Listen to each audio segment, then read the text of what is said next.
कबीर। इतिहास जिन्हें कबीर दास के नाम से जानता है।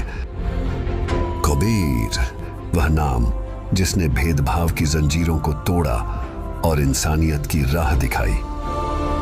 उन्होंने धार्मिक और सामाजिक पाखंडों को खुली चुनौती दी।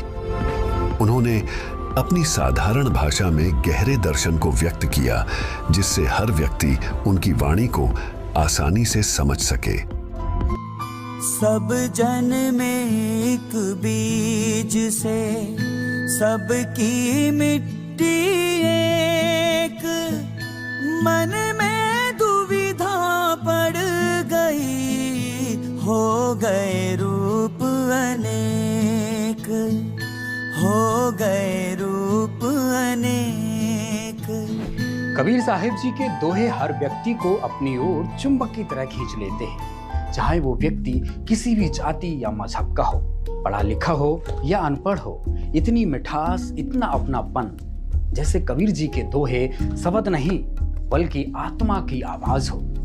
यही कारण है कि आज सारी दुनिया कबीर जी की दीवानी है। गोविंदो खड़े काके लागो पाय, बलिहारी गुरु आपने गोविंद दियो बताए, कबीरा गोविंद दियो बताए। कबीर जी के वचनों में एक ऐसी शक्ति है जो न सिर्फ सुनने वालों को मंत्र मुग्ध कर देती है, बल्कि उसे एक नई दिशा भी दिखाती है।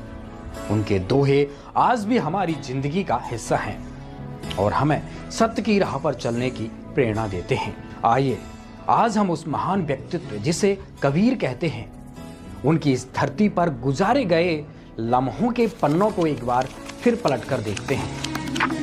जाए कबीर वैद मुआ, रोगी मुआ, मुआ सब संसार, एक कबीरा नाम हुआ, जे नाही रोवन हार। आज दुनिया भर में चाहे जहां भी देखो, मानव जीवन के प्रेरणा स्रोत बने उन महापुरुष कबीर साहिब के गुणगान करते लोग थकते नहीं हैं। अगर आप मुझसे पूछेंगे पूरी इंडियन हिस्ट्री में अगर मुझे एक व्यक्ति के पैर छूने हो तो मैं कबीर दास को चुनूंगा। दुनिया की महानतम बड़ी से बड़ी यूनिवर्सिटीज आज संत कबीर की वाणी पर रिसर्च कर रही है। The miracle of Kabir is that Kabir का चमत्कार है कि वह हमें अपने दिल को प्याले की तरह खोलकर दिव्य प्रेम के लिए आमंत्रित करते हैं। यह बहुत ही सुंदर और प्रभावी तरीका है, क्योंकि यह सुखदायक है। वह प्यार जो हमें अपने माता पिता से भी नहीं मिला, तब हम फिर से अपने परम तत्व से जुड़ने लगते हैं। इसलिए मैं रोया। जब मैं यहाँ हूँ तो मैं काफी रो रहा हूँ। मैंने देखा दूसरे लोगों की भी आंखों में आंसू थे। तो आडंबर लोग जो चाहते हैं, आडंबर वाले, वो कबीर को कहते हैं कबीर ने हमारा नाश किया। कबीर ने आडंबरवाद के खिलाफ उठाई, सनातन धर्म के खिलाफ कोई आवाज नहीं उठाई। वो ये बात कबीर की तारीफ में कह रहे हैं कि अगर कबीर नाम का व्यक्ति इस कलयुग में नहीं हुआ होता तो वेद, लोक और कलयुग तीनों ने मिलकर भक्ति को रसातल में पहुंचा दिया होता। अगर कलयुग में भक्ति बची है तो कबीर के कारण बची, जो काशी का जुलाहा है। कहे कबीरा सुन ले रे बंदे, भटक मरो ना कोए, भटक मरो ना कोए। ऐसे ही लोगों में से एक जिनके जीवन में कबीर साहिब जी भगवान के पर्याय हैं। आइए सुनते हैं विश्व प्रसिद्ध पाकिस्तानी सूफीमय गुलाम फरुद्दीन अयाज अल हुसैनी जी को, जिनके जीवन का आधार ही कबीर जी हैं।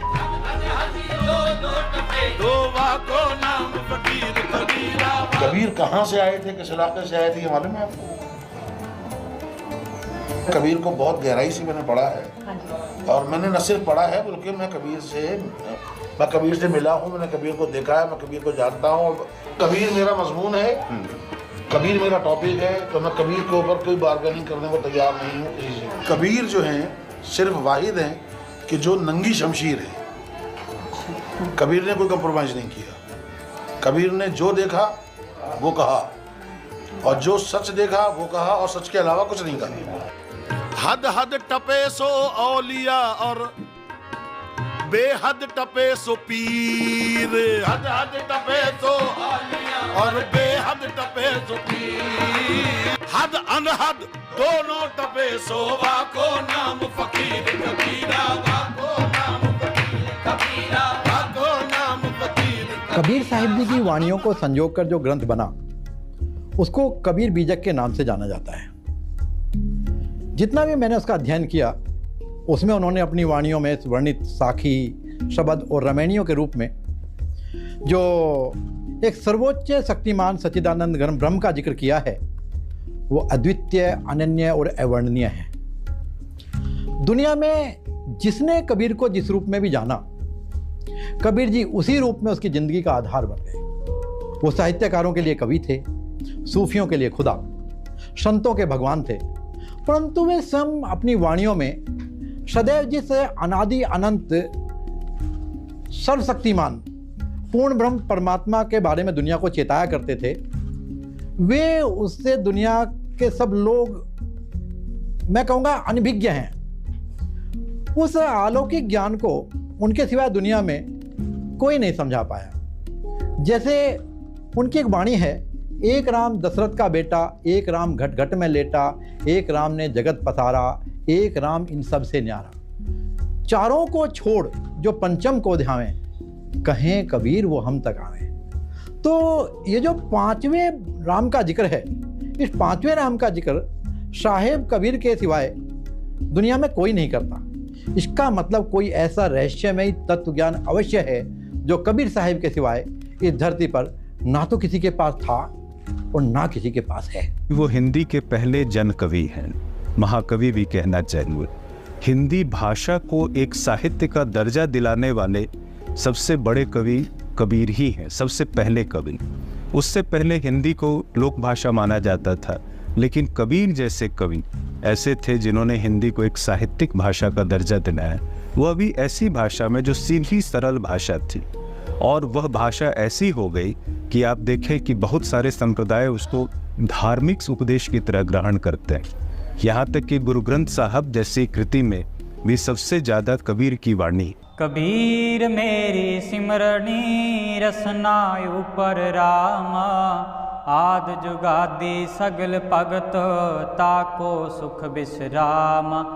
कबीर की कविताई में, की शायरी में एक चुंबकत्व है, चुंबक वो खींचता है अपनी तरफ। ये कबीर की बहुत बड़ी खूबी है, और यही वजह है कि कबीर आज भी जिंदा है और न जाने कितने हजारों लाखों साल भी जिंदा रहेंगे। आज हम चाहे दुनिया के किसी भी कोने में चले जाएं, कबीर साहिब जी और उनके द्वारा उस सर्वोच्च शक्तिमान परमात्मा के बारे में बताए गए ज्ञान की सुगंध दुनिया के हर कोने में बिखरी पड़ी है, और उससे कोई भी अपने आप को अछूता नहीं रख पाता। आइए सुनते हैं अमेरिका के प्रसिद्ध आध्यात्मिक विचारक और कवि रिचर्ड एगनबर्गर जी को। कबीर जी 15वीं सदी के एक बहुत सम्मानित भारतीय रहस्यवादी कवि और संत थे, जिनकी वाणियों ने हिंदू, मुसलमान और सिखों सहित सभी धर्मों के लोगों को प्रेरित किया। उनके बहुत सारे दोहे सिखों के पवित्र गुरु ग्रंथ साहिब में शामिल हैं। हालांकि उनके जन्म के बारे में विवरण अस्पष्ट है। ये तो पता है कि उनका पालन पोषण एक मुस्लिम परिवार में हुआ था, और बाद में वे हिंदू गुरु रामानंद के संपर्क में आए। एक स्वतंत्र विचारक की तरह उन्होंने हिंदू और इस्लाम दोनों के अनुयायियों द्वारा किए जाने वाले व्यर्थ और अर्थहीन अनुष्ठानों पर सवाल उठाया और समझाया कि सच्चा परमात्मा केवल उसी व्यक्ति के साथ है जो धर्म के मार्ग पर है, और वह पृथ्वी पर सभी प्राणियों को अपना ही समझते हैं। दुनिया के सभी बड़े बड़े साहित्यकार, इतिहासकार कबीर जी को भक्ति काल के सबसे प्रसिद्ध कवि के रूप में मानते हैं, संत शिरोमणि मानते हैं। यहाँ तक कि जब कबीर साहिब जी धरती पर आए थे, उस कालखंड को ही भक्ति युग के नाम से जाना जाता है। सभी साहित्यकार उनकी रचनाओं को भी अलौकिक मानते हैं और कबीर जी को सबसे महान मानते हैं। हालांकि उनके नाम का अर्थ ही होता है सर्वश्रेष्ठ, सबसे महान, सबसे सुंदर, सबसे ऊपर, जैसा कोई ना हुआ न होगा। सबसे बड़ी अहमियत तो मैं यह देखूंगा जो उस पूरे भक्ति आंदोलन की अहमियत है कि उन्होंने संन्यास पंथ का विरोध किया। उन्होंने कहा कि आप अपना काम करते हुए भी ईश्वर के नज़दीक जा सकते हैं। मन की भावना अच्छी होनी चाहिए और आपकी जीवन शैली सादी होनी चाहिए। आप कबीर जिंदगी भर कपड़ा बुनने का काम करते रहे, उन्होंने कभी भी काम करना छोड़ा नहीं। वास्तविकता में कबीर साहब कौन हैं, जिनका जादू आज भी सारी दुनिया के सर पर चढ़कर बोल रहा है? उनके बिना सब अधूरा है। कवियों की कविताएं, संतों के सत्संग, भजन, गायन, हर जगह कबीर जी की जरूरत होती है। इसलिए हमें भी कबीर जी को पूरा जानने और समझने की जरूरत पड़ी कि ऐसी क्या बात है कबीर जी में जो उनसे कोई भी आज अछूता नहीं है। इसी सफ़र के तहत हमारी खोजबीन में हमें एक पुस्तक मिली, कबीर परमेश्वर। पुस्तक का शीर्षक ही झकझोर देने वाला था। इसमें स्वयं कबीर जी को परमेश्वर बताया गया है। 14वीं शताब्दी से लेकर 21वीं शताब्दी तक 600 वर्षों के इस कालखंड में हमें किसी भी व्यक्ति की ऐसी कोई रिसर्च नहीं मिली जो सार्वजनिक तौर पर कबीर जी को भगवान बता रहा हो। लेकिन इस पुस्तक में विभिन्न प्रमाणों के साथ 100% कबीर साहिब जी को भगवान होने का दावा किया गया है। आखिर ऐसा क्या लिखा है इस पुस्तक में, आइए जानते हैं। ज्येष्ठ मास की शुक्ल पूर्णमासी विक्रमी संवत 1455 सन 1398 सोमवार को भी ब्रह्म मुहूर्त का समय सूर्योदय से लगभग 1.5 घंटा पहले होता है। मैं स्नान करने के लिए जा रहे थे। नीमा रास्ते में भगवान शंकर से प्रार्थना